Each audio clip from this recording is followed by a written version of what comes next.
Okay, so hopefully now you have your Picasso portrait drawn, you have the shadows created with Sharpie, and you trace the rest with Sharpie. So now we're ready to color.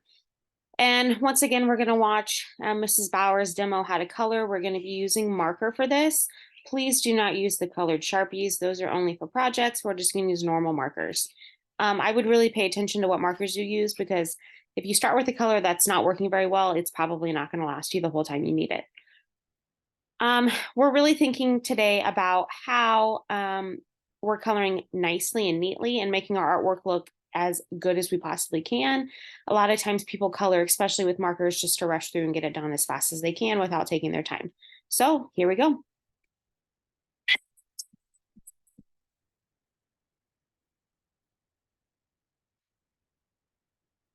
Okay, so once you get everything traced, then it is time to start coloring.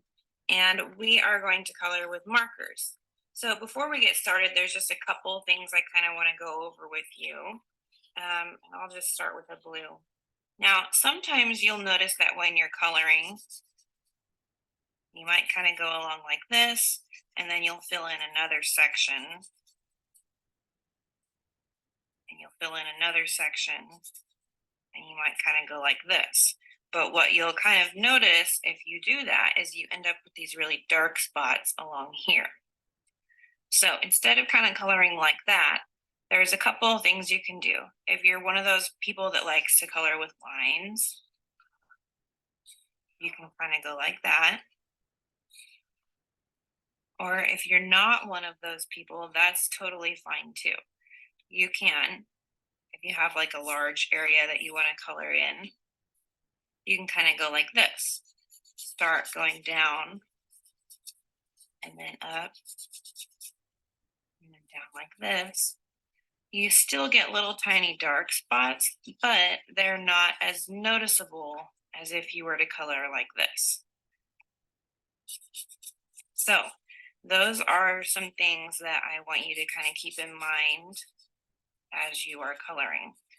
Also, let's make sure we get everything colored in nice and solid because this looks a lot better than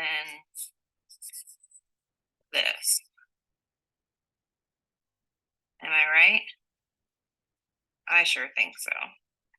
Okay, so aim for this, not for this. Okay? So you can kind of start with any colors that you want.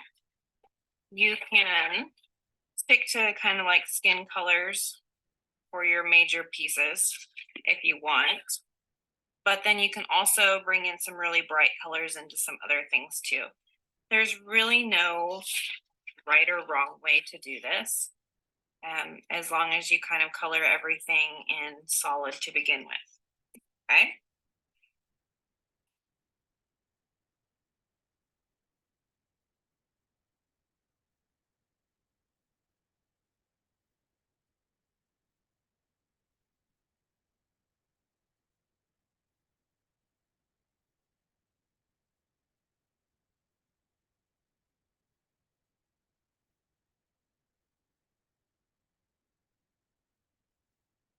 Now, let me say, it is highly likely that you're not going to get done coloring today.